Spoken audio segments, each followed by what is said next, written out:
Hi hello ನಮಸ್ತೆ, welcome back to my channel Soumya Nitesh. Hope ಎಲ್ಲ ಚೆನ್ನಾಗಿದ್ದೀರಾ ಅನ್ಕೋತೀನಿ. ನಾನು ಕೂಡ ತುಂಬ ಚೆನ್ನಾಗಿದ್ದೀನಿ. ಇವತ್ತು ನಿಮ್ಮೆಲ್ಲರಿಗೂ ಕೂಡ ಡ್ರೈ ಗೋಬಿ ಹೇಗೆ ಮಾಡೋದು ಅಂತ ನಾನು ತಿಳಿಸ್ಕೊಡ್ತೀನಿ. ಬನ್ನಿ ಫ್ರೆಂಡ್ಸ್, ಮಾಡೋಣ. ಈಗ ಫಸ್ಟ್ ಈ ರೀತಿ ಗೋಬಿ ತೊಗೋಬೇಕಾಗುತ್ತೆ.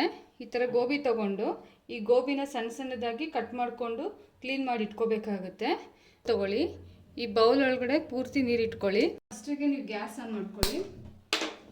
ಗ್ಯಾಸ್ ಆನ್ ಮಾಡಿಕೊಂಡು ಇಲ್ಲಿ ತಣ್ಣೀರು ಇಟ್ಕೊಳ್ಳಿ. ಈ ತಣ್ಣೀರು ಬಿಸಿ ಆಗಬೇಕು. ಯಾವ ರೀತಿ ಅಂದರೆ, ನಾವೇನು ಹೂಕೋಸು ಕಟ್ ಮಾಡಿರ್ತೀವಲ್ಲ ಅದನ್ನು ಹಾಕಿದಾಗ ಅದು ಸ್ವಲ್ಪ ಬೇಯೋ ಥರ ಅನಿಸ್ಬೇಕು. ಅಂದರೆ ಬಿಸಿ ಆದಮೇಲೆ ಆಫ್ ಮಾಡ್ಕೊಳ್ಳಿ ನೀರನ್ನ. ಈ ನೀರಿಗೆ ಸ್ವಲ್ಪ ಅರಿಶಿನ ಹಾಕ್ಕೊಳ್ಳೋಣ. ಇವಾಗ ನಾವು ಸ್ವಲ್ಪ ಅರಿಶಿನ ಹಾಕ್ಕೊಳ್ಳೋಣ ನೀರಿಗೆ. ನಾವು ಹೂಕೋಸು ಹಾಕ್ತೀವಲ್ಲ, ಹೂಕೋಸಲ್ಲಿ ಏನಾದರೂ ಬ್ಯಾಕ್ಟೀರಿಯಾ ಇದ್ದರೆ ಅದು ಸತ್ತೋಗುತ್ತೆ ಅರಿಶಿನ ಹಾಕೋದ್ರಿಂದ. ಫ್ರೆಂಡ್ಸ್, ಇವಾಗ ನೀರು ಕಾದಿದೆ. ನಿಮಗೆ ಅಲ್ಲಿ ಲೈಟಾಗಿ ಬಬಲ್ಸ್ ಬರ್ತಾ ಇರೋದು ಕಾಣಿಸ್ತಾ ಇದೆ ಅನ್ಕೊತೀನಿ. ಇವಾಗ ಆಫ್ ಮಾಡ್ಕೊಳ್ಳೋಣ. ನೆಕ್ಸ್ಟು ನಾವೇನು ಹೂಕೋಸು ಕ್ಲೀನ್ ಮಾಡಿ ಇಟ್ಕೊಂಡಿರ್ತೀವಲ್ಲ, ಈ ಹೂಕೋಸನ್ನ ಬಿಸಿನೀರೊಳಗಡೆ ಆ್ಯಡ್ ಮಾಡಿ ಒಂದು 2 ಮಿನಿಟ್ಸ್ ಬಿಡಬೇಕು. ಹಾಗೇನೆ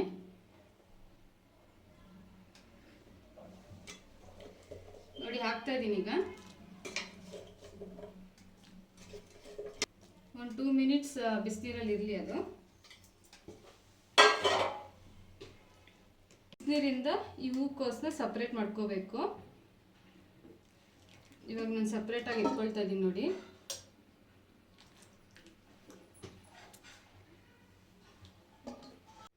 ಇವಾಗ ಇಮಿಡಿಯೇಟ್ ನೀವು ಹೂಕೋಸಿಗೆ ಮಸಾಲೆ ಹಾಕೊಳ್ಳೋಕೆ ಹೋಗ್ಬೇಡಿ, ಯಾಕಂದರೆ ಬಿಸಿ ಇರುತ್ತಲ್ವ, ಸ್ವಲ್ಪ ಹೂಕೋಸು ಹಾರಬೇಕು.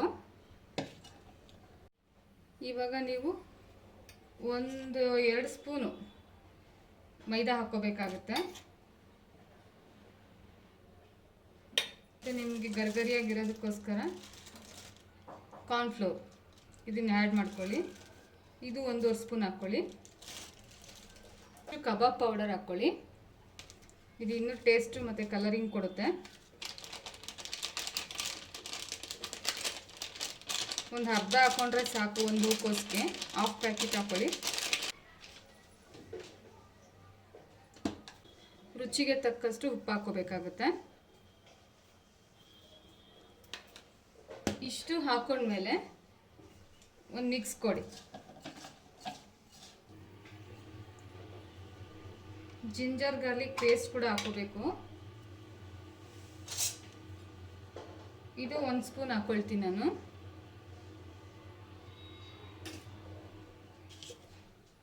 ಇವಾಗ ಸ್ವಲ್ಪನೇ ನೀರು ಹಾಕ್ಕೊಂಡು ಕಲಿಸ್ಕೊಳ್ಳಿ.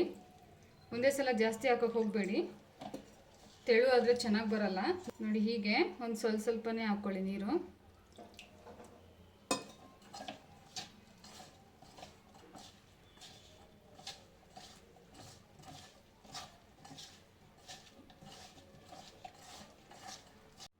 ಫ್ರೆಂಡ್ಸ್, ಈ ರೀತಿ ಕಲಸಿಟ್ಕೊಳ್ಳಿ ಹೂಕೋಸನ್ನ ಮಸಾಲೆಯೊಂದಿಗೆ. ಇವಾಗ ಒಂದು ಪ್ಲೇಟಿಂದ ಮುಚ್ಚಿ ಸ್ವಲ್ಪ ಮ್ಯಾರಿನೇಟ್ ಆಗಲಿ ಒಂದು 10 ನಿಮಿಷ. ಫ್ರೆಂಡ್ಸ್, ಎಣ್ಣೆ ಕಾಯಕ್ಕಿಟ್ಟಿದ್ದೀನಿ. ಎಣ್ಣೆ ಕಾಯಬೇಕೀಗ. ನೋಡಿ ಫ್ರೆಂಡ್ಸ್, ನಾವೇನು ಆವಾಗಲೇ ಇದು ಕಲಸಿಟ್ಕೊಂಡಿದ್ವಲ್ಲ ಗೋಬಿ ಮತ್ತು ಮಸಾಲೆ ಹಾಕಿ ಈ ರೀತಿ ಆಗಿದೆ. ಎಣ್ಣೆ ಕಾದ್ಮೇಲೆ ಒಂದೊಂದೇ ಬಿಡೋಣ. ದಯವಿಟ್ಟು ಯಾರು ಕೂಡ ಎಣ್ಣೆ ಕಾಯೋದಕ್ಕೆ ಮುಂಚೆನೇ ಗೋಬಿ ಹಾಕೋಕ್ಕೆ ಹೋಗಬೇಡಿ. ಅದು ಬೇಯೋದಿಲ್ಲ, ಎಣ್ಣೆಗೆ ಎಲ್ಲ ಅಂಟ್ಕೊಳ್ಳುತ್ತೆ. ಮತ್ತು ನೀವೇನು ಹಾಕಿರ್ತೀರ ಆಯಿಲು ಎಲ್ಲ ವೇಸ್ಟ್ ಆಗುತ್ತೆ. ಎಣ್ಣೆ ಕಾದಿದೆ ಫ್ರೆಂಡ್ಸ್. ಈಗ ಮಧ್ಯಮ ಹುರಿನಲ್ಲಿ ಇಟ್ಕೊಳ್ಳಿ ಸ್ಟವ್ನ. ಈಗ ಒಂದೊಂದೇ ಗೋಬಿಗಳು ಹಾಕ್ಕೊಳ್ಳಿ ಕಾದಿರೋ ಎಣ್ಣೆಗೆ. ನೋಡಿ, ಈ ಥರ ನೊರೆ ಬರಬೇಕು ಹಾಕಿದ ತಕ್ಷಣ. ಆವಾಗ ನಿಮ್ಗೆ ಗೊತ್ತಾಗುತ್ತೆ ಎಣ್ಣೆ ಕಾದಿದೆ ಅಂತ.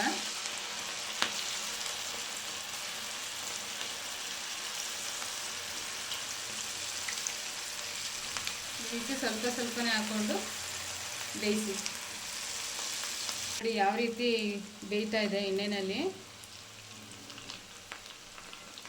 ಈ ರೀತಿ ನೊರೆ ಬರಬೇಕು ಎಣ್ಣೆ, ಆವಾಗ ಕಾದಿದೆ ಅಂತ ಗೊತ್ತಾಗುತ್ತೆ ಎಣ್ಣೆ.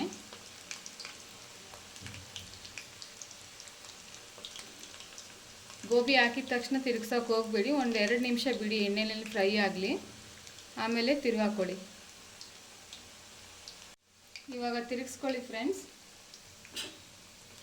ನೋಡಿ ಎಷ್ಟು ಈಸಿಯಾಗಿ ತಿರುಗಿಸ್ತಾ ಇದ್ದೀನಿ. ಅದಕ್ಕೆ ಯಾವಾಗಲೂ ಅಷ್ಟೇ ಎಣ್ಣೆ ಕಾದದ ಮೇಲೇ ಹಾಕಬೇಕು ನೀವು ಗೋಬಿನ. ಇಮಿಡಿಯೇಟ್ ಹಾಕಿದ್ರೆ ಎಲ್ಲ ಬಾಣಲಿಗೆ ಕಚ್ಕೊಳ್ಳುತ್ತೆ. ಎರಡೂ ಕಡೆ ಚೆನ್ನಾಗಿ ರೋಸ್ಟ್ ಮಾಡಬೇಕು ನೀವು ಎಣ್ಣೆಯಲ್ಲಿ. ಕುಕ್ ಆಗಿದೆ ಗೋಬಿ. ಈಗ ನಿಧಾನಕ್ಕೆ ಎಣ್ಣೆನ ಚೆನ್ನಾಗಿ ಈ ರೀತಿ ಸೋರಿಸ್ಕೊಂಡು ಆಮೇಲೆ ಎತ್ಕೊಂಡು ಒಂದು ಬೌಲ್ಗೆ ಹಾಕ್ಕೊಳ್ಳಿ. ಒಂದು ಸ್ವಲ್ಪ ಕರ್ಬೇವಿನ ಸೊಪ್ಪು ಹಾಕ್ಕೊಳ್ತೀನಿ.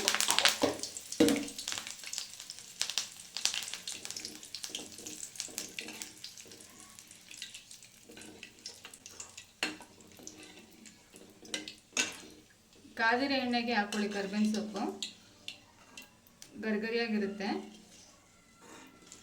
ಫೈನಲಿ ಗೋಬಿ ರೆಡಿ ಆಗಿದೆ ಫ್ರೆಂಡ್ಸ್. ನೋಡಿ ಯಾವ ರೀತಿ ಕಾಣಿಸ್ತಾ ಇದೆ. ಫ್ರೆಂಡ್ಸ್, ಇವತ್ತಿನ ಡ್ರೈ ಗೋಬಿ ರೆಸಿಪಿ ನಿಮ್ಮೆಲ್ರಿಗೂ ಇಷ್ಟ ಆಗಿದೆ ಅನ್ಕೋತೀನಿ. ಇನ್ನು ಯಾರ್ಯಾರು ನನ್ನ ಚಾನಲ್ನ ಸಬ್ಸ್ಕ್ರೈಬ್ ಮಾಡ್ಕೊಳ್ಳದೆ ನೋಡ್ತಾ ಇದ್ದೀರಾ ಅವ್ರು ದಯವಿಟ್ಟು ಸಬ್ಸ್ಕ್ರೈಬ್ ಮಾಡ್ಕೊಳ್ಳಿ. ಮತ್ತು ನನ್ನ ವೀಡಿಯೋನ ಯಾರೂ ಕೂಡ ಸ್ಕಿಪ್ ಮಾಡ್ದಂಗೆ ಫುಲ್ ವೀಡಿಯೋನ ವಾಚ್ ಮಾಡಿ ಫ್ರೆಂಡ್ಸ್, ಓಕೆನಾ? ಫ್ರೆಂಡ್ಸ್, ನಾನು ನಿಮಗೆ ಮತ್ತೆ ನೆಕ್ಸ್ಟ್ ಹೊಸ ವ್ಲಾಗ್ನಲ್ಲಿ ಸಿಗ್ತೀನಿ. ದಯವಿಟ್ಟು ಲೈಕ್ ಮಾಡಿ, ಶೇರ್ ಮಾಡಿ, ಸಬ್ಸ್ಕ್ರೈಬ್ ಮಾಡಿ. ನಮಸ್ತೆ.